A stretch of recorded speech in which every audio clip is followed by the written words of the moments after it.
Well, it's good to be with you this Tuesday.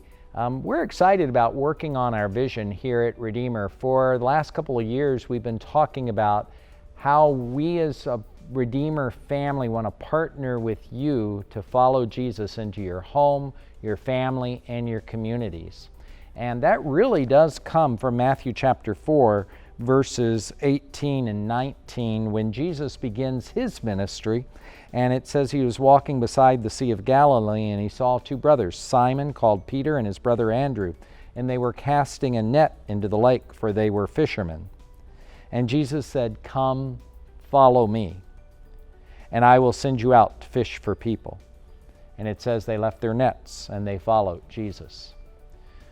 For you and for me, I think really the big question is, what does it mean to be a follower of Jesus right here and right now in Austin, 2020, in the midst of a COVID crisis? You see in the Bible how Simon did it, you see how Andrew did it, but for us as followers of Jesus, people who have received his gracious invitation to follow him, how do we do that? And that's a good question for us here at Redeemer. How are we doing that? How are we doing that well? And how in the world could we be doing it better? And that's really a question I want to ask you. I want to ask you, how are we doing helping you to follow Jesus into your home, into your family, and into your communities, wherever it is that you're working and playing and living? What are we doing well to help you? And what do we need to do better to partner with you? If you've got any ideas about that, I'd really encourage you. Drop me a few lines at pastor@redeemer.net. And I also, honestly, I'm missing you. I'm missing in-person worship. It's good that we're not doing that now because of the crisis. But one of my favorite things that has happened during this crisis is the day that I was outside underneath the portico and people were able to drive by and we were able to be socially distanced, and I'll have a mask on. But I would love to be able to do that again as your pastor.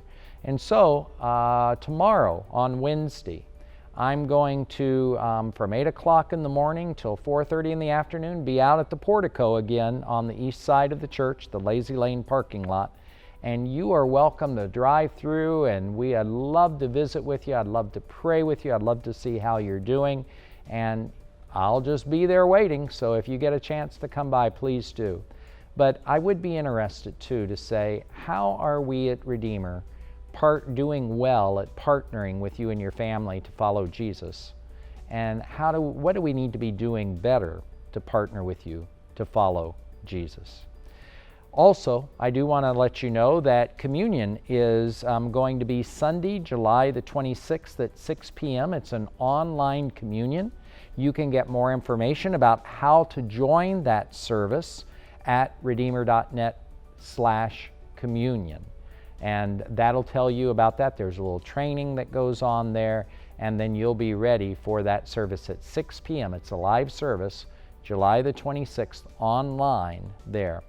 Also, one of the important things is being in God's Word. You know how to get the text that comes to you at 6 o'clock each morning. Portals of Prayer, if you're looking for that, please call the church office or just drop a note to info@redeemer.net. But during this COVID crisis, we're able to our whole routines have been interrupted. And my prayer for each of us is that we'll be able to spend a little more time listening to God and in His Word. Which also reminds me, don't be afraid to tune in tomorrow morning at 7 o'clock or really any time after that for our Bible study as we go through the favorite Psalms of the Bible. Well, with that, I look forward to seeing you next week, and God's blessing as you follow Jesus, and here at Redeemer as we follow Jesus together.